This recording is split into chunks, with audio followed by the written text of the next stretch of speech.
ಆಕಾಶವಾಣಿ 2025ರ ಸುತ್ತೂರು ಜಾತ್ರಾ ಮಹೋತ್ಸವದ ಸಿಂಹಾವಲೋಕನ.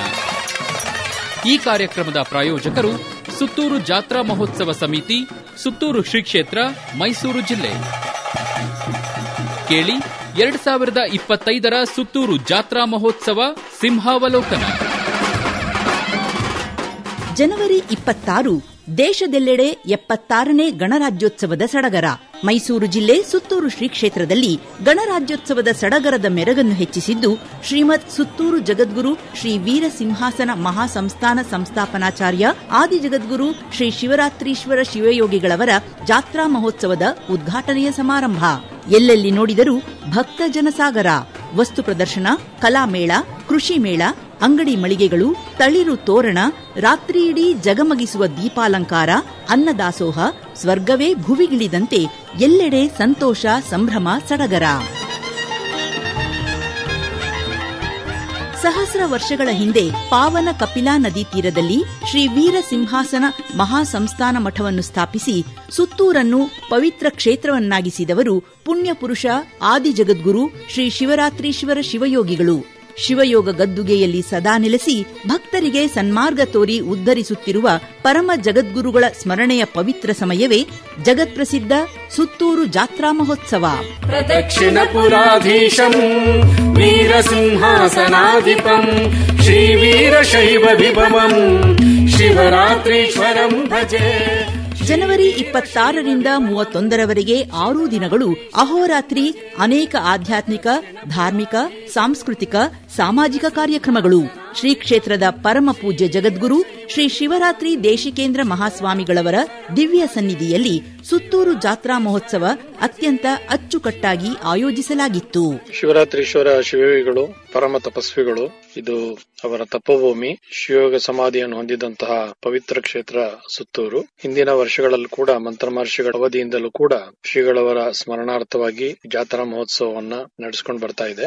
ಆಧ್ಯಾತ್ಮಿಕ, ಧಾರ್ಮಿಕ ಕಾರ್ಯಕ್ರಮಗಳ ಜೊತೆಗೆ ಗ್ರಾಮೀಣ ಪ್ರದೇಶದ ಜನರು ಮತ್ತು ಯುವಕರು ಹಾಗೂ ಸಾರ್ವಜನಿಕರಲ್ಲಿ ಧಾರ್ಮಿಕ ಹಾಗೂ ಸಾಂಸ್ಕೃತಿಕ ಜಾಗೃತಿಯನ್ನ ಉಂಟು ಮಾಡುವ ಕಾರಣದಿಂದ ವೈವಿಧ್ಯಪೂರ್ಣ ಕಾರ್ಯಕ್ರಮಗಳನ್ನ ಇತ್ತೀಚಿನ ವರ್ಷಗಳಲ್ಲಿ ನಡೆಸಿಕೊಂಡು ಬರ್ತಾ ಇದೆ. ಕೃಷಿ ಮೇಳ ಇರಬಹುದು, ವಸ್ತು ಪ್ರದರ್ಶನ ಇರಬಹುದು, ಹೀಗೆ ವೈವಿಧ್ಯಮಯವಾಗಿ ನಡೆಯುವಂತ ಎಲ್ಲಾ ಕಾರ್ಯಕ್ರಮಗಳಲ್ಲಿ ಭಕ್ತಾದಿಗಳು, ಸಾರ್ವಜನಿಕರು ಭಾಗವಹಿಸಿ ಇದು ತಮ್ಮದೇ ಉತ್ಸವ ಅಂತನ್ನುವಂತಹ ರೀತಿಯಲ್ಲಿ ತಮ್ಮನ್ನ ತಾವು ತೊಡಗಿಸಿಕೊಂಡು ಪುನೀತರಾಗಲಿಕ್ಕೆ ಒಂದು ಸದವಕಾಶ ಸುತ್ತೂರು ಜಾತ್ರೆಯಲ್ಲಿ ಸದಾಕಾಲ ಇರುತ್ತೆ. ಜನವರಿ 26ರಂದು ಬೆಳಗ್ಗೆ ಗಣರಾಜ್ಯೋತ್ಸವದ ಧ್ವಜಾರೋಹಣದ ಜೊತೆಗೆ ಸುತ್ತೂರು ಜಾತ್ರಾ ಮಹೋತ್ಸವಕ್ಕೆ ಚಾಲನೆ ನೀಡಲಾಯಿತು. ಧ್ವಜಾರೋಹಣ ಮಾಡಿ ಮಾತನಾಡಿದ ಮಾಜಿ ಮುಖ್ಯಮಂತ್ರಿಗಳಾದ ಶ್ರೀ ಡಿ.ವಿ. ಸದಾನಂದಗೌಡರು, ಈ ದೇಶವೇ ಒಂದು ಪುಣ್ಯಭೂಮಿ, ಸುತ್ತೂರಿನ ಪುಣ್ಯಭೂಮಿ. ಇವತ್ತು ಕುಂಭಮೇಳ ನಡೀತಾ ಇರುವಂತದ್ದು, ಕೋಟ್ಯಂತರ ಜನ ಅಲ್ಲಿ ಪುಣ್ಯ ಸ್ನಾನ ಮಾಡುವಂತದ್ದನ್ನು ಕೇಳ್ತಾ ಇದ್ದೀವಿ. ನಾನು ಬರುವಾಗ ನನ್ನ ಮನಸ್ಸಲ್ಲಿ ಕಪಿಲಾ ನದಿಯನ್ನು ನೋಡಿದಾಗ ಅನಿಸ್ತು, ಪ್ರಾಯಶಃ ಕುಂಭಮೇಳದಲ್ಲಿ ಸ್ನಾನ ಮಾಡಿದಾಗ ಸಿಕ್ಕುವ ಪುಣ್ಯ ಅದು ಕಪಿಲಾ ನದಿಯಲ್ಲಿ ಸ್ನಾನ ಮಾಡಿದರೂ ಕೂಡ ಸಿಗ್ತದೆ ಅಂತ ಹೇಳುವಂಥದ್ದು ನಾನು ಹೇಳಲಿಕ್ಕೆ ಇಚ್ಛೆ ಪಡ್ತಾ ಇದ್ದೇನೆ. ಯಾಕೆ ಅಂತ ಹೇಳಿದ್ರೆ ಆ ರೀತಿಯ ಒಂದು ಭಾವನಾತ್ಮಕ ವಿಚಾರಗಳಿಗೆ ಒತ್ತು ಕೊಡುವಂತ ಕಾರ್ಯಕ್ರಮ ನಮ್ಮ ಸುತ್ತೂರು ಮಠದಲ್ಲಿ ನಡೀತದೆ. ಈ ಭೂಮಿಯ ಪ್ರತಿನ ಮಣ್ಣಿನ ಕಣಕಣಗಳಿಗೆ ಕೂಡ ಒಂದು ಅಂತಃಸತ್ವವನ್ನು ತುಂಬುವಂತ ಕೆಲಸಗಳನ್ನು ನಮ್ಮ ಗುರುಗಳು ಮಾಡಿದ ಕಾರಣವೇ ಇವತ್ತು ಸುತ್ತೂರು ಇಷ್ಟು ದೊಡ್ಡದಾಗಿ ಬೆಳೆದಿದೆ. ಸುತ್ತೂರಿನ ಈ ಜಾತ್ರೋತ್ಸವ ಅಂತ ಹೇಳಿದ್ರೆ ಪ್ರಾಯಶಃ ದಕ್ಷಿಣ ಭಾರತದಲ್ಲಿ ಒಂದು ಅದ್ಭುತ ಜಾತ್ರೋತ್ಸವ ಅಂತ ಹೇಳೋದಕ್ಕೆ ಯಾವುದೇ ಸಂಶಯಗಳಿಲ್ಲ. ಈ ಪುಣ್ಯ ಭೂಮಿಯಲ್ಲಿ ಗಣರಾಜ್ಯೋತ್ಸವದಲ್ಲಿ ಭಾಗವಹಿಸಲಿಕ್ಕೆ ಒಂದು ಅವಕಾಶ ಸಿಕ್ಕಿದೆಲ್ಲ, ಧ್ವಜಾರೋಹಣಕ್ಕೆ ಒಂದು ಅವಕಾಶ, ಇದೆಲ್ಲ ಯೋಗಗಳು ಎಲ್ರಿಗೂ ಸಿಕ್ಲಿಕ್ಕೆ ಸಾಧ್ಯ ಆಗುವುದಿಲ್ಲ. ಸ್ವಾತಂತ್ರ್ಯ ಸಂಗ್ರಾಮದಲ್ಲಿ ಈ ದೇಶಕ್ಕಾಗಿ ಬಲಿದಾನ ಆದವರನ್ನ ಜ್ಞಾಪಿಸಿಕೊಳ್ಳುವಂತ ದಿನ ಇವತ್ತು. ಬಾಬಾ ಸಾಹೇಬ್ ಅಂಬೇಡ್ಕರ್ ಅನ್ನ ಜ್ಞಾಪಿಸಿಕೊಳ್ಳುವಂತ ದಿನ ಇವತ್ತು. ಎಂತೆಂಥವರು ಈ ದೇಶಕ್ಕಾಗಿ ಬಲಿದಾನ ಆದರು. ನಮ್ಮ ಹಿರಿಯರ ತ್ಯಾಗ ಬಲಿದಾನವನ್ನ ಮತ್ತೆ ಜ್ಞಾಪಿಸಿಕೊಳ್ಳೋಣ. ಸಾಮಾಜಿಕ ಪರಿವರ್ತನೆ ಅದಕ್ಕೆ ವೇಗ ಕೊಡುವಂತ ಒಬ್ಬೊಬ್ಬ ಯುವಕ ಯುವತಿಯರ ನಿರ್ಮಾಣ ಅದು ಇವತ್ತಿನ ಅವಶ್ಯಕತೆ ಅಂತ ನಾನು ಭಾವಿಸ್ತಾ ಇದ್ದೇನೆ. ಆ ರೀತಿಯ ಕೆಲಸ ಕಾರ್ಯಗಳನ್ನು ಮಾಡುವುದರಲ್ಲಿ ಸುತ್ತೂರು ಮಠ ಮುಂಚೂಣಿಯಲ್ಲಿದೆ. ಸುತ್ತೂರು ಶ್ರೀಗಳ ಆಶೀರ್ವಾದ ನಮ್ಮೆಲ್ಲರ ಮೇಲೆ ಇರಲಿ ಅಂತ ಹೇಳುವಂತ ಪ್ರಾರ್ಥನೆ ಮಾಡಿ ಬೋಲೋ ಭಾರತ್ ಮಾತಾ ಕಿ. ಗಣರಾಜ್ಯೋತ್ಸವದ ಪ್ರಯುಕ್ತ ವಿದ್ಯಾರ್ಥಿಗಳಿಂದ ಪಥಸಂಚಲನವೂ ನಡೆಯಿತು. ವಸ್ತು ಪ್ರದರ್ಶನ, ಕೃಷಿ ಮೇಳ, ಸಾಂಸ್ಕೃತಿಕ ಮೇಳ, ಆರೋಗ್ಯ ತಪಾಸಣಾ ಶಿಬಿರ, ದೋಣಿ ವಿಹಾರದ ಉದ್ಘಾಟನೆ. ವಸ್ತು ಪ್ರದರ್ಶನ ಉದ್ಘಾಟಿಸಿ ಮಾತನಾಡಿದವರು ಕೇಂದ್ರ ಕಾರ್ಮಿಕ, ಉದ್ಯೋಗ, ಸೂಕ್ಷ್ಮ, ಸಣ್ಣ ಮತ್ತು ಮಧ್ಯಮ ಉದ್ಯಮಗಳ ರಾಜ್ಯ ಸಚಿವರಾದ ಕುಮಾರಿ ಶೋಭಾ ಕರಂದ್ಲಾಜೆ ಅವರು ಪ್ರತಿ ವರ್ಷ ವಿಜೃಂಭಣೆಯಿಂದ ಸುತ್ತೂರು ಮಠದ ಜಾತ್ರೋತ್ಸವ ನಡೆಯುತ್ತೆ. ಇದು ಕೇವಲ ಜಾತ್ರೋತ್ಸವ ಮಾತ್ರ ಆಗಿರದೇನೆ ಈ ಭಾಗದ ರೈತರಿಗೆ, ಈ ಭಾಗದ ಜನಕ್ಕೆ, ವಿದ್ಯಾರ್ಥಿನಿಯರಿಗೆ, ಬೇರೆ ಬೇರೆ ರೀತಿಯ ಕೆಲಸ ಮಾಡುವಂತ, ಉದ್ಯೋಗ ಮಾಡುವಂತ ಜನಕ್ಕೆ ಒಂದು ಆಕರ್ಷಣೆಯ ಕೇಂದ್ರ ಮಾತ್ರ ಅಲ್ಲ, ಮಾಹಿತಿಯನ್ನು ಕೊಡುವಂತ ಕೇಂದ್ರ ಆಗಿ ಪರಿವರ್ತನೆ ಆಗ್ತಾ ಇದೆ. ಕೃಷಿಗೆ ಆದ್ಯತೆ ಕೊಡುವಂತ ಮಠ ಅದು ಸುತ್ತೂರು ಮಠ ಅನ್ನುವಂತ ಹೆಮ್ಮೆ ನಮ್ಮೆಲ್ಲರದು. ಕೃಷಿಕರ ಯಾವುದೇ ಸಮಸ್ಯೆ ಇದ್ರೆ ಕೂಡ ಸ್ವಾಮೀಜಿಯವರು ನೇರ ಅದು ಕೇಂದ್ರ ಸರ್ಕಾರಕ್ಕಿರ್ಬೋದು, ರಾಜ್ಯ ಸರ್ಕಾರಕ್ಕಿರ್ಬೋದು, ಕೃಷಿಕರ ಸಮಸ್ಯೆ ಇಂಥದ್ದು ಇದೆ ಅಂತ ಹೇಳಿ ನಿಮ್ಮ ಧ್ವನಿಯಾಗಿ ಕೆಲಸ ಮಾಡ್ತಾ ಇರುವಂತ ಸ್ವಾಮೀಜಿ ಅದು ಸುತ್ತೂರು ಮಠದ ಸ್ವಾಮೀಜಿ ಅನ್ನುವಂತ ಹೆಗ್ಗಳಿಕೆ ಕೂಡ ಸ್ವಾಮೀಜಿಯವರಿಗೆ ಇದೆ. ಇವತ್ತು ಕೃಷಿ ಮೇಳ ಮತ್ತು ವಸ್ತು ಪ್ರದರ್ಶನವನ್ನ ಬಹಳ ಖುಷಿಯಿಂದ ನಾವೆಲ್ಲರೂ ಸೇರಿ ಸ್ವಾಮೀಜಿಯವರ ಸಾನ್ನಿಧ್ಯದಲ್ಲಿ ಉದ್ಘಾಟನೆ ಮಾಡಿದೀವಿ. ಯಾವುದೇ ಕೆಲಸವನ್ನು ಮಾಡಿದ್ರು ಕೂಡ ಅತ್ಯಂತ ಶಿಸ್ತಿನಿಂದ, ಅತ್ಯಂತ ವ್ಯವಸ್ಥಿತವಾಗಿ ಕೆಲಸ ಮಾಡುವಂತ ಮಠ ಅದು ಸುತ್ತೂರು ಮಠ. ಅಸಂಘಟಿತ ಕಾರ್ಮಿಕರಿಗೆ ಇ ಶ್ರಮ್ ಯೋಜನೆಯಲ್ಲಿ ಹೆಸರು ನೋಂದಾಯಿಸಿಕೊಳ್ಳಲು ಸಚಿವರು ಕರೆ ಕೊಟ್ಟರು. ಯಾವ ಇಂಥ ಕೃಷಿ ಕಾರ್ಮಿಕರಿದ್ದಾರೆ, ಯಾರು ಸಣ್ಣ ಸಣ್ಣ ಉದ್ಯಮಿಗಳು ಮಾಡ್ತಾರೆ, ಯಾರು ಆರ್ಗನೈಸ್ಡ್ ಲೇಬರರ್ಸ್ ಅಲ್ಲ, ಅನ್ಆರ್ಗನೈಸ್ಡ್ ಅಸಂಘಟಿತ ಕಾರ್ಮಿಕರಂತ ನಾವು ಯಾರನ್ನು ಕರಿತೀವಿ, ಅವರನ್ನು ಕೂಡ ಇನ್ನು ಮುಂದೆ ನಾವು ESI ಮತ್ತು EPF ಸೌಲಭ್ಯದ ಕೆಳಗೆ ತರಬೇಕನ್ನುವಂತ ನಿರ್ಧಾರವನ್ನ ಮಾಡಿದೆ. ಅದಕ್ಕಾಗಿ ಈಗಾಗಲೇ ಇ ಶ್ರಮ್ ಯೋಜನೆಯಲ್ಲಿ ನಾವು ರಿಜಿಸ್ಟ್ರೇಷನ್ ಅನ್ನು ಆರಂಭ ಮಾಡಿದೀವಿ.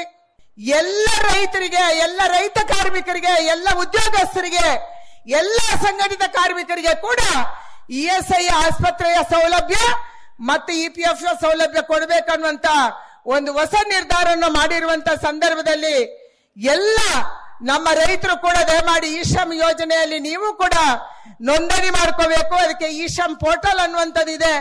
ಜನರ ಮನಸ್ಸನ್ನು ಗೆದ್ದಿರುವಂತ ಒಂದು ದೊಡ್ಡ ಮಠ, ನಮ್ಮ ಈ ಭಾಗದ ಅತ್ಯಂತ ಪ್ರಭಾವಿ ಮಠ ಮತ್ತು ರಾಜ್ಯದ ಎಲ್ಲ ಭಾಗದಲ್ಲಿ ಸೇವೆಯನ್ನ ಸಲ್ಲಿಸಬೇಕು ಅನ್ನುವಂತ ಯೋಚನೆಯನ್ನು ಮಾಡಿ ವಿದೇಶಕ್ಕೆ ಕೂಡ ತನ್ನ ಒಂದು ಹಸ್ತವನ್ನ ಚಾಚಿರುವಂತ ಕೃಷಿ ಮೇಳ ಉದ್ಘಾಟಿಸಿ ಮಾತನಾಡಿದ ರಾಜ್ಯ ಕೃಷಿ ಸಚಿವರಾದ ಶ್ರೀ ಎನ್ ಚಲುವರಾಯಸ್ವಾಮಿ ಅವರು, ಸುತ್ತೂರು ಮಠ ಹಳೆಯ ಸಾಂಸ್ಕೃತಿಕ ಎಲ್ಲ ಚಟುವಟಿಕೆಗಳನ್ನ, ಧಾರ್ಮಿಕ ಹಬ್ಬಗಳನ್ನ ಪ್ರತಿ ವರ್ಷ ನಿರಂತರವಾಗಿ ನಡೆಸ್ಕೊಂಬರ್ತಾ ಇರ್ತಕ್ಕಂಥದನ್ನ ನಾವೆಲ್ಲರೂ ನೋಡಿರ್ಬೋದು. ಕೃಷಿಯ ಕ್ಷೇತ್ರದಲ್ಲಿ ಜನರಿಗೆ ಹೆಚ್ಚು ಆಧುನಿಕವಾದಂತಹ ತಂತ್ರಜ್ಞಾನವನ್ನ ಪರಿಚಯಿಸತಕ್ಕಂಥದ್ರಲ್ಲಿ ಅನೇಕ ಬೇರೆ ಬೇರೆ ಟೆಕ್ನಾಲಜಿಯನ್ನ ಈ ಒಂದು ಜಾತ್ರಾ ಸಂದರ್ಭದಲ್ಲಿ ಎಕ್ಸಿಬಿಷನ್ ಮೂಲಕ ಈ ಭಾಗದ ಜನರಿಗೆ ಪರಿಚಯಿಸತಕ್ಕಂತ ಉತ್ತಮವಾದಂತಹ ಕೆಲಸವನ್ನ ನಮ್ಮ ಸುತ್ತೂರು ಮಠ ಮಾಡ್ಕೊಂಡ್ ಬರ್ತಾ ಇದೆ. KVKಯವರು ಸಹ, ಕೃಷಿ ಇಲಾಖೆಯವರು ಸಹ 5-6 ಎಕರೆನಲ್ಲಿ ಸಾಕಷ್ಟು ಕೃಷಿಯ ಬಗ್ಗೆ ಪರಿಚಯಿಸತಕ್ಕಂತ ಕೆಲಸವನ್ನ ಮಾಡಿದರು. ಈ ಕೃಷಿ ಮೇಳದ ಎಕ್ಸಿಬಿಷನ್ ಅಲ್ಲಿ ಎಲ್ಲ ಕಡೆ ನೋಡೋದಕ್ಕಿಂತ ವಿಭಿನ್ನವಾದಂತಹ ರೀತಿಯಲ್ಲಿ ನಮ್ಮ ಕೃಷಿ ವಿಜ್ಞಾನ ಕೇಂದ್ರ ಒಂದು ಎಕ್ಸಿಬಿಷನ್ ನ ಅಳವಡಿಸಿರ್ತಕ್ಕಂಥದ್ದು ನನಗೆ ಬಹಳ ಸಂತೋಷ ಆಯಿತು. ಅದಕ್ಕೆ ಸಂಪೂರ್ಣವಾದಂತಹ ಸಹಕಾರವನ್ನ, ಅವರಿಗೆ ಮಾರ್ಗದರ್ಶನವನ್ನ ಕೊಟ್ಟಿರ್ತಕ್ಕಂಥ ನಮ್ಮ ಸ್ವಾಮೀಜಿಯವರಿಗೆ ಧನ್ಯವಾದಗಳನ್ನ ಹೇಳಬೇಕಾಗುತ್ತೆ. ಕೃಷಿ ಇಲಾಖೆಯಲ್ಲಿ ಸಾಕಷ್ಟು ಬದಲಾವಣೆ ಆಗ್ತಿದೆ. ಆ ಕೃಷಿ ಇಲಾಖೆಯ ಬದಲಾವಣೆಯನ್ನ ಇಂಥ ಜಗದ್ಗುರುಗಳು ಇಂಥ ಜಾತ್ರಾ ಮಹೋತ್ಸವದಲ್ಲೂ ಸಹ ಸುತ್ತೂರು ಕ್ಷೇತ್ರ ಜನಪರವಾದಂತ ಕಾಳಜಿಯನ್ನ ಇಟ್ಕೊಂಡಿದೆ. ಅನೇಕ ಸೌಲಭ್ಯವನ್ನ ಕೊಡ್ತಕ್ಕಂತ ಕೆಲಸವನ್ನ ನಮ್ಮ ಸ್ವಾಮೀಜಿಯವರು ಮಾಡ್ತಾ ಇದ್ದಾರೆ. ಇದು ಅತ್ಯಂತ ಯಶಸ್ವಿಯಾಗಿ ದಿನೇ ದಿನೇ ಬೆಳೆಯುವಂತದ್ದಾಗ್ತಾ ಇದೆ. ಅಮೆರಿಕದಲ್ಲೂ ಸಹ ಒಂದು ಬ್ರಾಂಚ್ ಅನ್ನ ತೆಗೆಯುವಂತ ಕೆಲಸವನ್ನ ಅಲ್ಲಿ ಮಾಡ್ತಾ ಇರ್ತಕ್ಕಂಥದ್ದು, ಅಲ್ಲಿಯ ಕನ್ನಡರಿಗೆ ಹೆಚ್ಚು ಪ್ರೋತ್ಸಾಹವನ್ನ ಕೊಡ್ತಾ ಇರ್ತಕ್ಕಂಥದ್ದು ಸಂತೋಷದ ಕೆಲಸ. ಬೃಹತ್ ಪೆಂಡಾಲಿನಲ್ಲಿ ಆಯೋಜಿಸಿದ್ದ ಕೃಷಿ ಮೇಳ ಜಾತ್ರೆಯ ಮುಖ್ಯ ಆಕರ್ಷಣೆಗಳಲ್ಲಿ ಒಂದು.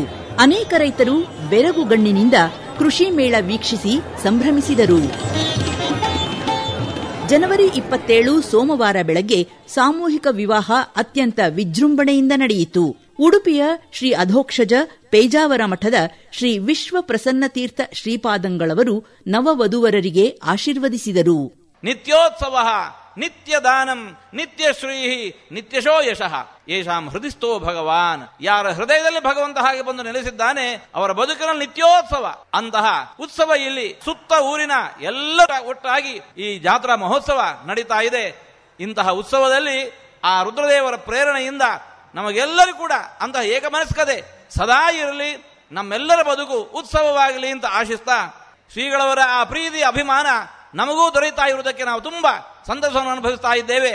ಆ ನೆಲೆಯಲ್ಲಿ ಈ ಉತ್ಸವದಲ್ಲಿ ಇವತ್ತು ಪಾಲ್ಗೊಂಡು ಆ ಸಂಭ್ರಮದಲ್ಲಿ ನಾವು ಪಾಲ್ಗೊಳ್ಳುವುದಕ್ಕೆ ಅವಕಾಶ ಒದಗಿದ್ದಕ್ಕಾಗಿ ಸಂಭ್ರಮವನ್ನು ಅನುಭವಿಸ್ತಾ ನೆರೆದಿರುವ ಎಲ್ಲ ಭಕ್ತವರ್ಗ ನೂತನ ವಧೂವರರಿಗೆ ಪ್ರತಿಜ್ಞಾ ವಿಧಿ ಬೋಧಿಸಿ ಮಾತನಾಡಿದ ಕೇಂದ್ರ ಗ್ರಾಹಕರ ವ್ಯವಹಾರಗಳು, ಆಹಾರ, ಸಾರ್ವಜನಿಕ ವಿತರಣೆ, ಹೊಸ ಹಾಗೂ ನವೀಕರಿಸಬಹುದಾದ ಇಂಧನ ಸಚಿವರಾದ ಶ್ರೀ ಪ್ರಹ್ಲಾದ್ ವಿ ಜೋಶಿ ಅವರು, ನಾವು ಮಾಡಿದ ಎಲ್ಲ ಕರ್ಮಗಳಿಗೆ ಮನಸ್ಸಾಕ್ಷಿ, ನಮ್ಮ ಸರ್ವ ಕರ್ಮ ಫಲಗಳಿಗೂ ಆ ಪರ ಶಿವನೇ ಸಾಕ್ಷಿ ಅನ್ನುವಂಥದ್ದು ಸರ್ವಜ್ಞ ಹೇಳಿದ್ದು. ಆ ಸರ್ವಜ್ಞನ ವಚನದಂತೆ ಇವತ್ತು ತಮ್ಮ ಕಾಯಕವನ್ನ ಮಾಡುವುದರ ಮೂಲಕ ಸಮಾಜದಲ್ಲಿ ಇವತ್ತು ಎಲ್ಲ ವರ್ಗದ ಜನರನ್ನ, ಮತ್ತೊಂದು ರಿಲಿಜನ್ ಅನ್ನು ಅನುಸರಿಸ್ತಾ ಇರುವಂತಹ ಒಬ್ಬ ವ್ಯಕ್ತಿಯನ್ನು ಸೇರಿದಂತೆ ಪರಿಶಿಷ್ಟ ಜಾತಿ, ಪರಿಶಿಷ್ಟ ವರ್ಗ, ಹಿಂದುಳಿದವರು ಎಲ್ಲರನ್ನೂ ಒಂದೆಡೆ ಕೂಡಿಸಿ ಇಡೀ ಸಮಾಜ ಒಂದು ಅನ್ನುವಂತಹ ಒಂದೇನು ಮೆಸೇಜ್ ಕೊಟ್ಟಿದ್ದಾರೆ.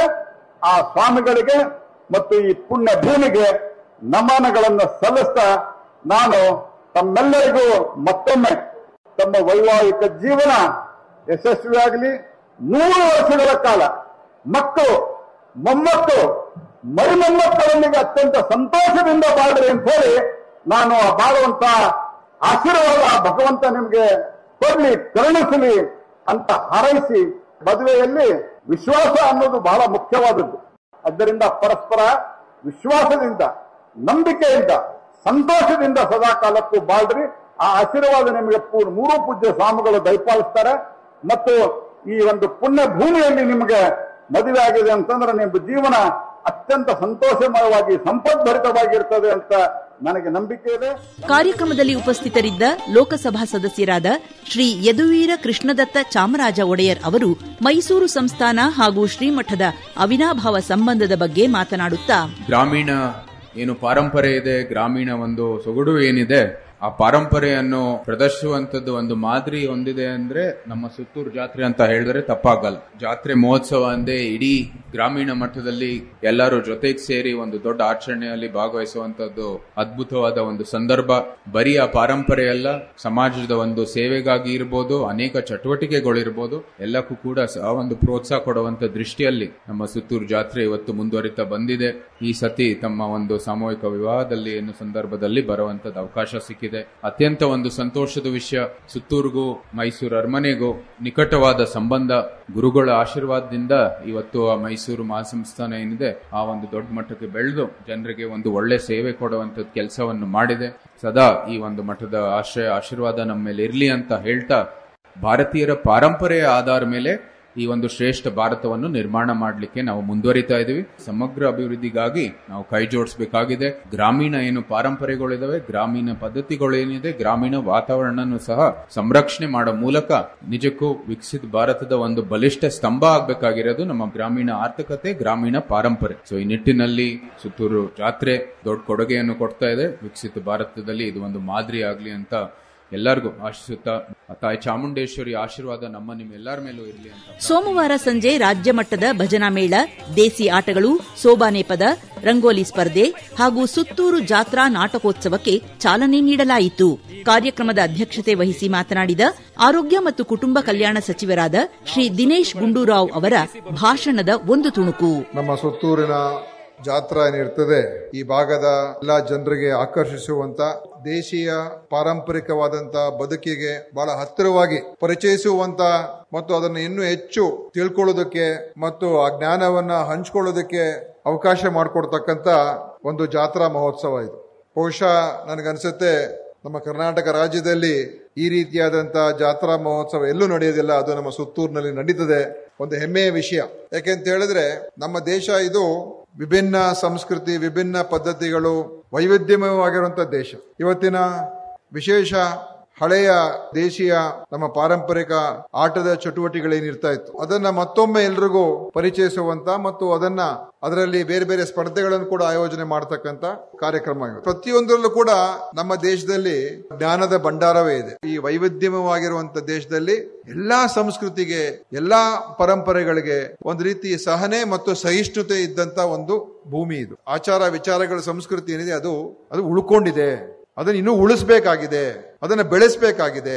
ಆ ಒಂದು ವಿಚಾರದಲ್ಲಿ ನೋಡಿದಾಗ ಇವತ್ತು ನಮ್ಮ ಸುತ್ತೂರು ಮಹಾಸ್ವಾಮೀಜಿಗಳು ಉಳಿಸೋದ್ರಲ್ಲಿ ಬೆಳೆಸೋದ್ರಲ್ಲಿ ಅಗ್ರಗಣ್ಯ ಸ್ಥಾನದಲ್ಲಿ ಇರ್ತಕ್ಕಂಥವ್ರು ನಮ್ಮ ಪೂಜ್ಯ ಮಹಾಸ್ವಾಮೀಜಿಗಳು ಮತ್ತು ಈ ಒಂದು ಮಠ ಅದು ಮಾಡ್ತಾ ಇದೆ. ಹಳೇದ್ರಲ್ಲಿರುವಂತ ಒಳ್ಳೊಳ್ಳೆ ವಿಚಾರಗಳನ್ನೆಲ್ಲ ಉಳಿಸ್ಕೊಂಡು ನಾವು ಹೊಸತನದಿಂದ ಬರ್ತಕ್ಕಂಥ ಆ ವಿಷಯ ಕೂಡ ಸೇರಿಸ್ಕೊಂಡು ಹೋಗ್ಬೇಕು. ಅದಕ್ಕೆ ನಮ್ಮಲ್ಲಿ ಪಾರಂಪರಿಕೆ ಮತ್ತು ಆಧುನಿಕತೆ ಅದೆರಡು ಜೊತೆಲಿ, ಆಧ್ಯಾತ್ಮಿಕ ಮತ್ತು ವೈಜ್ಞಾನಿಕ ಎರಡು ಜೊತೆಲಿರ್ಬೇಕು. ಆ ಜೋಡಿಸ್ಕೊಂಡು ಹೋಗುವಂತದ್ದೇ ಆ ಬ್ಯಾಲೆನ್ಸ್ ಏನಿದೆ ಅದನ್ನ ಹುಡುಕೋದೇ ನಮ್ಮೆಲ್ಲರ ಒಂದು ಜವಾಬ್ದಾರಿ. ಅದರಲ್ಲೂ ಜೋಡಿಸ್ಕೊಂಡು ಸೇರಿಸ್ಕೊಂಡು ಹೋಗುವಂತ ಕೆಲಸ ಆಗ್ಬೇಕು. ಜನವರಿ 28 ಮಂಗಳವಾರ ಬೆಳಗ್ಗೆ 11 ಗಂಟೆಗೆ ರಥೋತ್ಸವ ವೈಭವದಿಂದ ಜರುಗಿತು. ಬಣ್ಣ ಬಣ್ಣದ ಹೂವುಗಳು, ತಳಿರು ತೋರಣ, ಬಾವುಟಗಳಿಂದ ಅಲಂಕೃತಗೊಂಡಿದ್ದ ರಥದಲ್ಲಿ ಆದಿ ಜಗದ್ಗುರು ಶ್ರೀ ಶಿವರಾತ್ರೀಶ್ವರ ಶಿವಯೋಗಿಗಳ ದರ್ಶನ ಪಡೆದ ಭಕ್ತ ಸಮೂಹ ಪುಳಕಗೊಂಡಿತ್ತು. ರಥದ ಮುಂಭಾಗದಲ್ಲಿದ್ದ ಆನೆಯ ದೊಡ್ಡ ಪುತ್ಥಳಿ ಜನಾಕರ್ಷಣೆಯ ಕೇಂದ್ರ ಬಿಂದುವಾಗಿತ್ತು. ನಂತರ ನಡೆದ ಧಾರ್ಮಿಕ ಸಭೆಯಲ್ಲಿ ಬೆಂಗಳೂರಿನ ಆರ್ಟ್ ಆಫ್ ಲಿವಿಂಗ್ನ ಸಂಸ್ಥಾಪಕರಾದ ಶ್ರೀ ರವಿಶಂಕರ್ ಗುರೂಜಿ ಅವರು ಮಾತನಾಡಿದರು. ಎಂತ ಅಮೋಘವಾದ ಒಂದು ಉತ್ಸವವಾಗಿದೆ ಇದು. ಪೂಜ್ಯ ಸ್ವಾಮೀಜಿಯವರು ಬಹಳ ವರ್ಷದಿಂದ ತಮ್ಮ ತಪಸ್ಸಿನಿಂದ, ತಮ್ಮ ಪ್ರಯತ್ನದಿಂದಾಗಿ ದೊಡ್ಡ ಸಂಸ್ಥೆಯನ್ನು ಕಟ್ಟಿದ್ದಾರೆ. ಇದು ನಮ್ಮ ದೇಶಕ್ಕೆ ಹೆಗಬೇಕಂತಿರ್ತಕ್ಕಂಥ ವಿಷಯ. ಎಲ್ಲ ಕಡೆಯೂ ಸದ್ಭಾವ, ಸೌಮನಸ್ಯ, ಪ್ರೀತಿ ಹರಡಬೇಕು. ಒಂದು ದೀಪ ಹಚ್ಚಿದ್ರೆ ಸಾಲದು, ಕತ್ಲೆ ಹೋಗ್ಲಿಕ್ಕೆ ಲಕ್ಷಾಂತರ ದೀಪ ಹಚ್ಚಬೇಕಾಗ್ತದೆ. ಅದೇ ಜಾತ್ರೆ. ಜಾತ್ರೆ ಅಂದ್ರೆ ಏನು? ಎಲ್ಲರೂ ಒಂದು ಕಡೆ ಸೇರಿ ಸಮಾಜದ ಏಳ್ಗೆಗಾಗಿ ಭಗವಂತನಲ್ಲಿ ಪ್ರಾರ್ಥನೆ ಮಾಡೋದೇ ಜಾತ್ರೆ. ಪುಣ್ಯ ಜಾತ್ರೆಯಲ್ಲಿ ಎಲ್ಲ ಸೇರಿದೀರಾ. ನಿಮ್ಮೆಲ್ಲರಿಗೂ ಭಗವಂತ ಆಶೀರ್ವಾದ ಮಾಡಿದಾನೆ. ಗುರುಗಳ ಮುಖಾಂತರ ನಿಮ್ಮ ಏಳ್ಗೆಗಾಗಿ ಎಲ್ಲ ತರದ ಸೌಕರ್ಯವನ್ನು ಮಾಡಿಕೊಡ್ತಾ ಇದ್ದಾನೆ ಅಂತ ಒಂದು ಭರವಸೆಯನ್ನು. ಜವಳಿ, ಸಕ್ಕರೆ ಮತ್ತು ಕೃಷಿ ಮಾರುಕಟ್ಟೆ ಸಚಿವರಾದ ಶ್ರೀ ಶಿವಾನಂದ ಎಸ್ ಪಾಟೀಲ್ ಅವರು ಪರಂಪರೆಯನ್ನು ಉಳಿಸಿ ಬೆಳೆಸುತ್ತಿರುವ ಕ್ಷೇತ್ರದ ಕೆಲಸವನ್ನು ಶ್ಲಾಘಿಸಿದರು. ಎಲ್ಲ ಜಾತ್ರೆಗಳು ಒಂದು ದಿವಸದಲ್ಲಿ ಮುಗಿಯುತ್ತದೆ, ಆದರೆ 6 ದಿವಸವರೆಗೆ ಈ ಜಾತ್ರೆಯನ್ನು ನಡೆಸಬೇಕಾದ್ರೆ ಅದು ಅಷ್ಟೊಂದು ಸರಳ ಅಲ್ಲ. ಮತ್ತು ವಿಶೇಷವಾಗಿ ದನಗಳ ಜಾತ್ರೆ ಉದ್ಘಾಟನೆ ಮಾಡಬೇಕಂತ ಹೇಳಿ ಪರಂ ಪೂಜ್ಯರ ಆದೇಶವಿಟ್ಟಿದ್ರು. ಕೆರೆಗಳನ್ನು ಕಟ್ಟಿ ದನಗಳನ್ನು ಸಾಕ್ತಕ್ಕಂಥ ಪರಂಪರೆಯನ್ನು ಉಳಿಸಿ ಬೆಳೆಸಿ ಪ್ರೋತ್ಸಾಹ ಕೊಡ್ತಕ್ಕಂಥ ಈ ಸುತ್ತೂರು ಜಾತ್ರೆಗೆ ನಾವೆಷ್ಟೇ ಹೊಗಳಿದ್ರೂ ಕೂಡ ಕಡಿಮೆ. ಅದರಲ್ಲಿ ವೈಜ್ಞಾನಿಕ ಯುಗದಲ್ಲಿ ಪ್ರಾಣಿ, ಪಶು, ಪಕ್ಷಿಗಳನ್ನು ನಾವು ಬಹಳಷ್ಟು ಕಳ್ಕೊಂಡಿದ್ದೀವಿ. ಅದನ್ನು ಉಳಿಸಿ ಬೆಳೆಸ್ತಕ್ಕಂಥ, ಪ್ರೋತ್ಸಾಹ ಕೊಡ್ತಕ್ಕಂಥ ಪರಂಪರೆ ಯಾವುದಾದ್ರೂ ಇದ್ರೆ ಅದು ಸುತ್ತೂರು ಪರಂಪರೆ ಅಂತ ಹೇಳಿ ಬಹಳ ಹೆಮ್ಮೆಯಿಂದ ನಾನು ಹೇಳಬೇಕಾಗಿದೆ. 24 ತಲೆಮಾರಿನಿಂದ ಈ ಜಾತ್ರೆ ನಡೀತಾ ಇದೆ ಅಂದ್ರೆ ಇಂಥ ಒಂದು ಪರಂಪರೆಯನ್ನ ಪರಂ ಪೂಜ್ಯರು ಉಳಿಸ್ಕೊಂಡು ಮುನ್ನಡೆಸ್ಕೊಂಡು ಹೋಗ್ತಾ ಇದ್ದಾರೆ. ಈ ಕಾರ್ಯಕ್ರಮದಲ್ಲಿ ವಿಶೇಷವಾಗಿ ಏನೇ ಅಳಲ್ ಸೇವೆ ಮಾಡಬೇಕಾಗಿದ್ರು ಪರಂ ಪೂಜ್ಯರು ಆದೇಶ ಮಾಡಿದ್ರೆ, ವಿಶೇಷವಾಗಿ ದನಗಳ ಜಾತ್ರೆಗೆ ನನ್ನ APFC ಇಂದ ಏನಾದ್ರೂ ಸಹಾಯ ಆಗ್ಬೇಕಾದ್ರೆ ಖಂಡಿತ ಅದನ್ನು ನಾನು ಮಾಡಿಕೊಡ್ತೀನಿ ಅಂತಕ್ಕಂಥ ಮಾತನ್ನ ಪರಂ ಪೂಜ್ಯರಿಗೆ ಪಾದಿಗೆ ಅರ್ಪಣೆಯನ್ನ ಮಾಡಿ ಈ ಪರಂಪರೆ ಇದೇ ರೀತಿ ಉಳಿಸ್ಕೊಂಡು ಬೆಳೆಸ್ಕೊಂಡು ಹೋಗ್ತಕ್ಕಂಥ ಮಾರ್ಗದರ್ಶನ ನಮಗ್ ಸಿಗ್ಲಿ. ಜೊತೆಗೆ ಮೈಸೂರು ದಸರಾ ನಂತರ ಇನ್ಯಾವುದಾದ್ರೂ ಮೈಸೂರಿನಲ್ಲಿ ನೋಡ್ಬೇಕಾಗಿದ್ರೆ ಅದು ಸುತ್ತೂರು ಜಾತ್ರೆ ಅಂತ ಹೇಳಿ ಬಹಳ ಹೆಮ್ಮೆಯಿಂದ ನಾನು ಹೇಳಲಿಕ್ಕೆ ಇಚ್ಛೆ ಪಡ್ತೇನೆ. ಮಂಗಳವಾರ ಸಂಜೆ ಚಿತ್ರಕಲೆ, ಗಾಳಿಪಟ ಸ್ಪರ್ಧೆ, 54ನೇ ದನಗಳ ಜಾತ್ರೆ ಉದ್ಘಾಟನೆಯಾಯಿತು. ಸುತ್ತಮುತ್ತಲ ಗ್ರಾಮದ ರೈತರು ತಮ್ಮ ದನಗಳನ್ನು ಸಿಂಗರಿಸಿ ಜಾತ್ರೆಯ ಮೆರುಗನ್ನು ಹೆಚ್ಚಿಸಿದರು.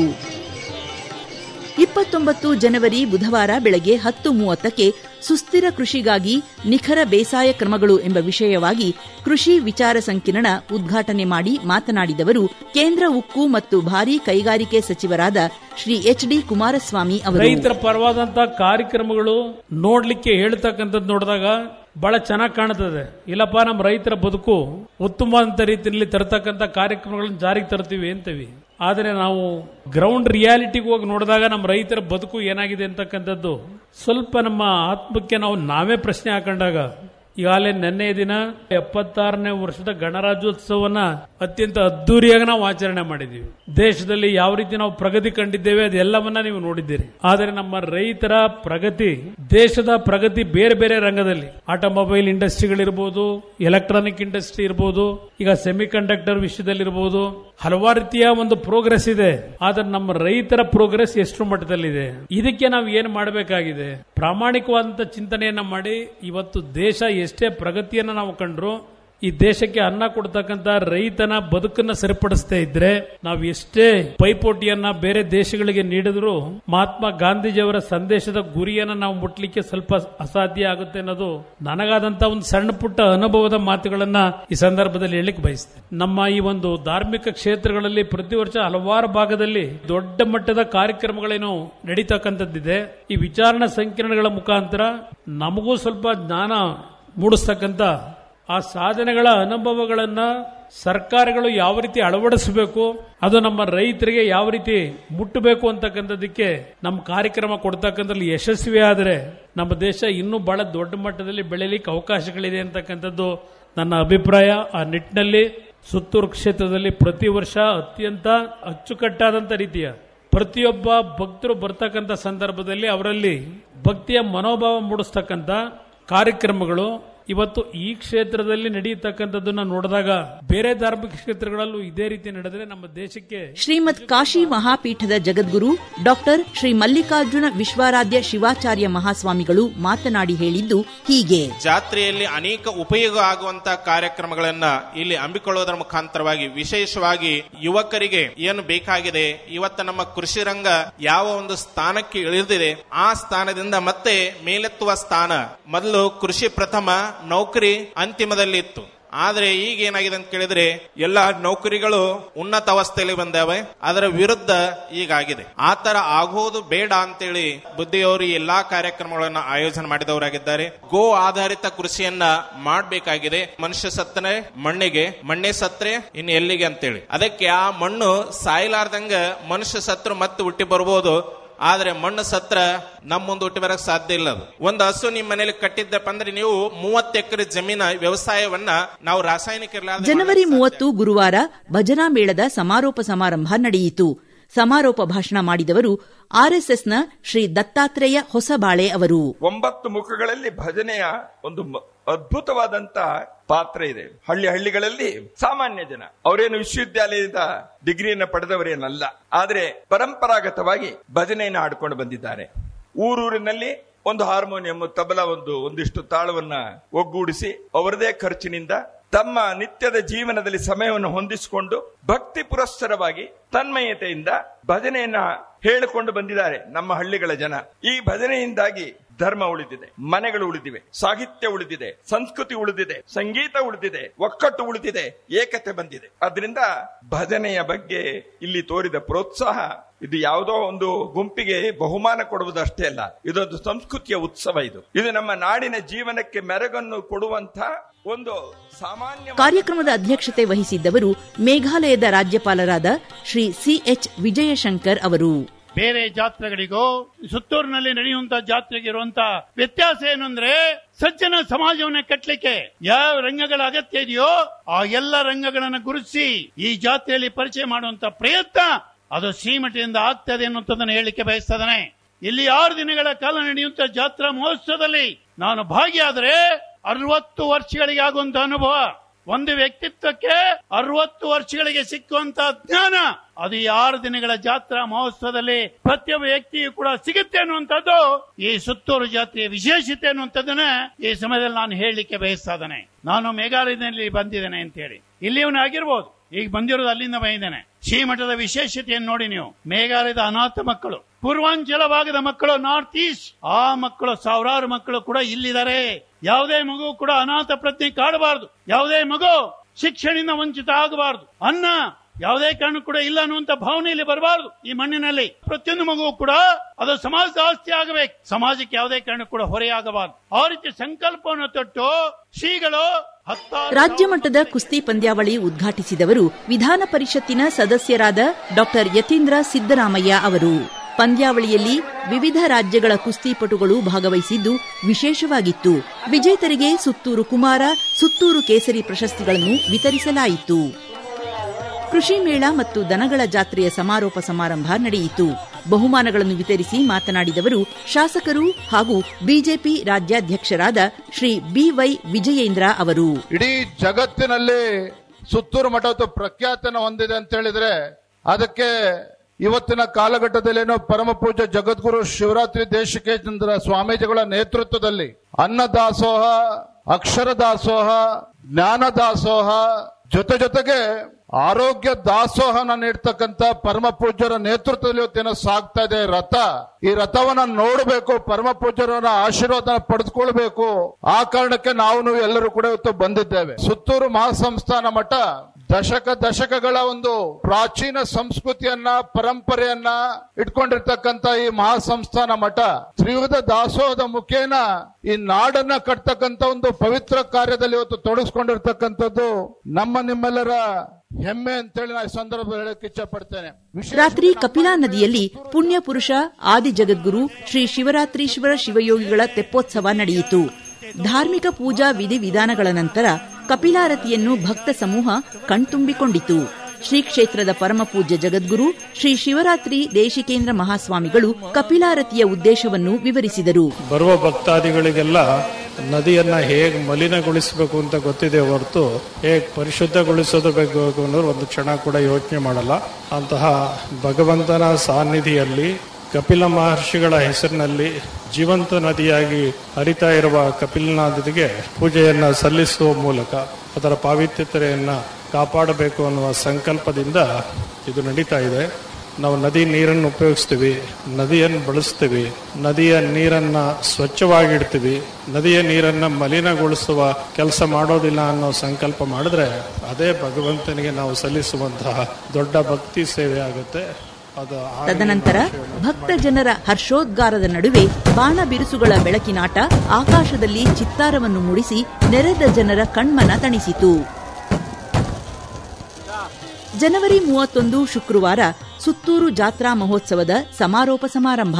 ವೇದಿಕೆಯಲ್ಲಿ ಕನಕಗಿರಿ ಶ್ರೀ ಜೈನ ಮಠದ ಸ್ವಸ್ತಿ ಶ್ರೀ ಭುವನಕೀರ್ತಿ ಭಟ್ಟಾರಕ ಮಹಾಸ್ವಾಮಿಗಳು ಉಪಸ್ಥಿತರಿದ್ದರು. ತುಮಕೂರಿನ ಶ್ರೀ ಸಿದ್ದಗಂಗಾ ಮಠದ ಶ್ರೀ ಸಿದ್ದಗಂಗಾ ಮಹಾಸ್ವಾಮಿಗಳು ಸಭೆಯನ್ನು ಉದ್ದೇಶಿಸಿ ಮಾತನಾಡಿದರು. ಈ ವರ್ಷದ ಜಾತ್ರಾ ಮಹೋತ್ಸವ ಅತ್ಯಂತ ಸಂಪನ್ನಗೊಂಡು ಇವತ್ತು ಅದರ ಮುಕ್ತಾಯ ಸಮಾರಂಭದಲ್ಲಿ ನಾವೆಲ್ಲ ಪಾಲ್ಗೊಂಡಿರುವಂತಹ ಅವರು. ಪ್ರತಿ ವರ್ಷವೂ ಕೂಡ ಸುತ್ತೂರು ಜಾತ್ರೆ ಅಂದ್ರೆ ಧಾರ್ಮಿಕ, ಸಾಂಸ್ಕೃತಿಕ ಎಲ್ಲ ಆಯಾಮಗಳನ್ನು ಒಳಗೊಂಡಂತಹ ಪವಿತ್ರ ಕಾರ್ಯಕ್ರಮ.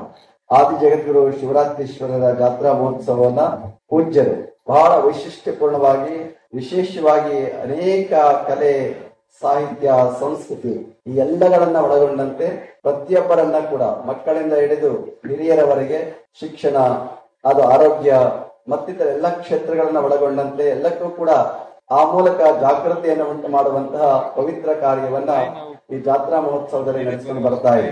ಇಲ್ಲಿ ಮಾತನಾಡುತ್ತಾ ಹೇಳಿದ್ರಿ, ನಮ್ಮ ಭಾರತದ ಸಂವಿಧಾನ ನಮ್ಮೆಲ್ಲರನ್ನ ಒಗ್ಗೂಡಿಸಿ ಎನ್ನುವಂತಹ ಮಾತನ್ನ ಎಲ್ಲರೂ ಕೂಡ ಒಟ್ಟುಕೊಡಬೇಕಾಗಿರುವಂತಹದ್ದು.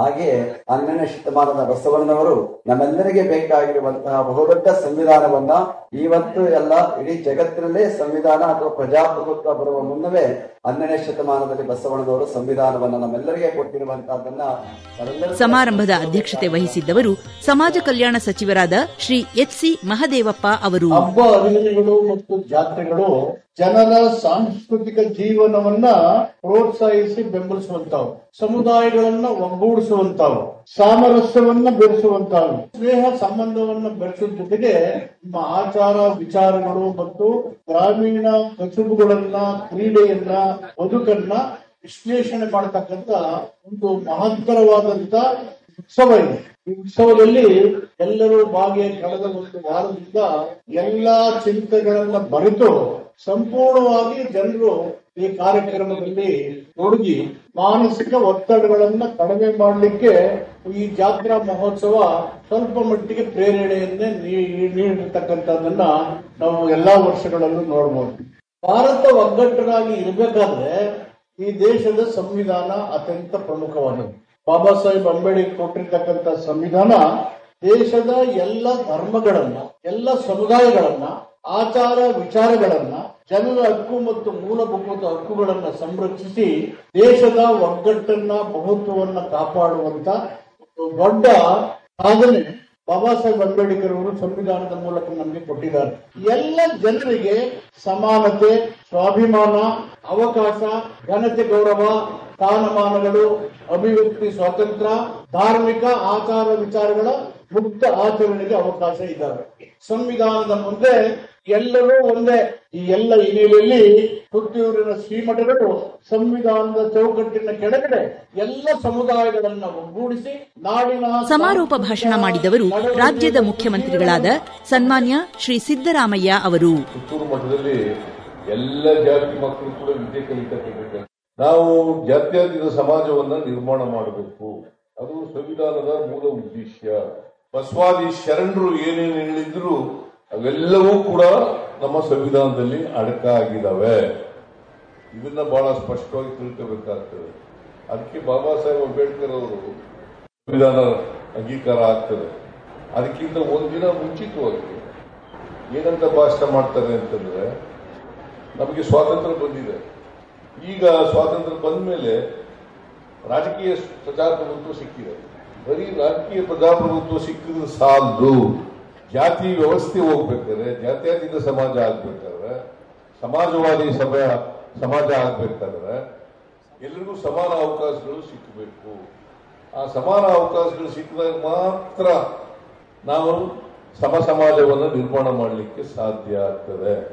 ಅದನ್ನೇ ಬಸವಣ್ಣವರು ಕೂಡ ಹೇಳಿದ್ರು, ಜಾತಿ ಹೋಗ್ಬೇಕು. ನಾವು ಬಹಳ ವರ್ಷಗಳಿಂದ ಆಚರಣೆ ಮಾಡ್ತಾ ಬರ್ತಾ ಇದ್ದೀವಿ. ಆ ಎಲ್ಲ ಒಟ್ಟು ಸಂಪ್ರದಾಯಗಳನ್ನ ಅದು ಬಿಟ್ಟಾಗ ಮಾತ್ರ ಪರಿವರ್ತನೆ ಆಗಲಿಕ್ಕೆ ಸಾಧ್ಯ ಆಗ್ತದೆ. ಇದನ್ನ ಬಸವಾದಿ ಶರಣರು ಬಹಳ ಸ್ಪಷ್ಟವಾಗಿ ಹೇಳಿದ್ದಾರೆ. ಅದಕ್ಕೆ ಮನುಷ್ಯ ಜಾತಿಯಾಗಿ ಇರಬೇಕು ಹೊರತು ಮನುಷ್ಯನನ್ನ ಪ್ರೀತಿಸಬೇಕೇ ಹೊರತು ಮನುಷ್ಯನನ್ನ ದ್ವೇಷಿಸತಕ್ಕಂಥ ವಾತಾವರಣ ನಿರ್ಮಾಣ ಆಗಬಾರದು. ಅದಕ್ಕೆ ಮಠಗಳು ಜಾತ್ಯತೀತವಾಗಿರ್ಬೇಕು. ಈ ಸುತ್ತೂರು ಮಠ ಎಲ್ಲ ಜನರಿಗೂ ಕೂಡ ವಿದ್ಯಾಭ್ಯಾಸ ಒದಗಿಸಿಕೊಡ್ತಕ್ಕಂಥ ಕೆಲಸ ಮಾಡ್ತದೆ. ಮತ್ತೆ ದಾಸೋಹ, ಬಸವಣ್ಣವರು ಎರಡು ಪ್ರಮುಖವಾದಂತ ವಿಚಾರಗಳನ್ನ ಜನರಿಗೆ ಹೇಳಿದ್ರು. ಒಂದು ಕಾಯಕ ಮತ್ತು ಇನ್ನೊಂದು ದಾಸೋಹ. ಕಾಯಕ ಅಂದ್ರೇನು? ಪ್ರೊಡಕ್ಷನ್ ಅಂತ ಇಂಗ್ಲಿಷ್ ನಲ್ಲಿ, ಉತ್ಪಾದನೆ ಮಾಡೋದು. ದಾಸೋಹ ಅಂದ್ರೇನು? ಡಿಸ್ಟ್ರಿಬ್ಯೂಷನ್. ಎಲ್ಲರೂ ಸೇರಿ ಉತ್ಪಾದನೆ ಮಾಡಬೇಕು. ಉತ್ಪಾದನೆ ಆದಂತದನ್ನ ಎಲ್ಲರೂ ಹಂಚ್ಕೋಬೇಕು. ನಿಮ್ಮೆಲ್ಲರಿಗೂ ನಮಸ್ಕಾರ ಮಾಡಿ. ಸುತ್ತೂರು ಜಾತ್ರೆಯಲ್ಲಿ ಕೇಂದ್ರ ಹಾಗೂ ರಾಜ್ಯದ ವಿವಿಧ ಇಲಾಖೆಗಳ ಹಾಲಿ ಹಾಗೂ ಮಾಜಿ ಸಚಿವರು, ವಿಧಾನಸಭೆ ಮತ್ತು ವಿಧಾನ ಪರಿಷತ್ತಿನ ಸದಸ್ಯರು, ನಾಡಿನ ಅನೇಕ ಹರಗುರುಚರ ಮೂರ್ತಿಗಳು, ವಿವಿಧ ಇಲಾಖೆಯ ಅಧಿಕಾರಿಗಳು, ಕೃಷಿಕರು ಭಾಗವಹಿಸಿದ್ದರು. ಭಕ್ತ ಕೋಟಿಗೆ ಪ್ರಸಾದದ ವ್ಯವಸ್ಥೆ ಅಚ್ಚುಕಟ್ಟಾಗಿ ನಡೆಯಿತು. ಪ್ರತಿನಿತ್ಯವೂ ಕರ್ತೃಗದ್ದುಗೆಯ ವಿವಿಧ ಅಲಂಕಾರಗಳನ್ನು ಭಕ್ತಾದಿಗಳು ಕಣ್ತುಂಬಿಕೊಂಡರು. ದೀಪೋತ್ಸವ, ಸಂಗೀತ, ನೃತ್ಯೋತ್ಸವ, ಕಲಾಮೇಳ, ಭಕ್ತಿ ಭಾವದ ಭವ್ಯ ದೃಶ್ಯಾವಳಿ ಎಲ್ಲೆಡೆ ಪಸರಿಸಿತ್ತು. ಸುತ್ತೂರು ಮಠವು ನಡೆಸುತ್ತಿರುವ ಆದಿಜಗದ್ಗುರು ಶ್ರೀ ಶಿವರಾತ್ರೀಶ್ವರ ಶಿವಯೋಗಿಗಳವರ ಜಾತ್ರಾ ಮಹೋತ್ಸವ ವರ್ಷದಿಂದ ವರ್ಷಕ್ಕೆ ಹೆಚ್ಚು ಹೆಚ್ಚು ಜನರನ್ನು ತನ್ನತ್ತ ಆಕರ್ಷಿಸುತ್ತಿದೆ. ಸುತ್ತೂರು ಜಾತ್ರೆ ಹತ್ತೂರು ಜಾತ್ರೆಗಿಂತ ಮಿಗಿಲು ಎಂಬಂತೆ ಪ್ರಪಂಚದ ಎಲ್ಲಾ ಕಡೆಯಿಂದ ಬಂದ ಭಕ್ತಾದಿಗಳು ಸುತ್ತೂರು ಜಾತ್ರೆಯಲ್ಲಿ ಪಾಲ್ಗೊಂಡು ಶ್ರೀ ಗುರುಕೃಪೆಗೆ ಪಾತ್ರರಾದರು. ಜಯ ಜಯ ಶಿವರಾತ್ರೀಶ್ವರ, ಜಯ ಜಯ ಶಿವರಾತ್ರೀಶ್ವರ, ಜಯ ಜಯ ಶಿವರಾತ್ರೀಶ್ವರ. 2025ರ ಸುತ್ತೂರು ಜಾತ್ರಾ ಮಹೋತ್ಸವದ ಸಿಂಹಾವಲೋಕನ ಕೇಳಿದಿರಿ. ಈ ಕಾರ್ಯಕ್ರಮದ ಪ್ರಾಯೋಜಕರು ಸುತ್ತೂರು ಜಾತ್ರಾ ಮಹೋತ್ಸವ ಸಮಿತಿ, ಸುತ್ತೂರು ಶ್ರೀ ಕ್ಷೇತ್ರ, ಮೈಸೂರು ಜಿಲ್ಲೆ. ಪ್ರಸ್ತುತಿ ಎಂಎಸ್ ಅನುಪಮ. ಸಹಕಾರ ಆಲಮಟ್ಟಿಯ ಶ್ರೀ ರುದ್ರಮುನಿ ಸ್ವಾಮಿಗಳು. ಸಮಾರೋಪ ಸಮಾರಂಭದ ಧ್ವನಿಮುದ್ರಣ ಸಹಕಾರ ಮೈಸೂರು ಆಕಾಶವಾಣಿಯ Digvijay B, Pushpalatha R, Shivananjaiah N. ನೆರವು ಸವಿತಾ ಶಿವಕುಮಾರ್. ರಾಜ್ಯವ್ಯಾಪಿ ಪ್ರಸಾರವಾದ ಈ ಕಾರ್ಯಕ್ರಮ ಬೆಂಗಳೂರು ಆಕಾಶವಾಣಿ ವಾಣಿಜ್ಯ ಪ್ರಸಾರ ಕೇಂದ್ರದ ಕೊಡುಗೆ. ಜಯ ಜಯ ಶಿವರಾತ್ರೀಶ್ವರ, ಜಯ ಜಯ ಶಿವರಾತ್ರೀಶ್ವರ.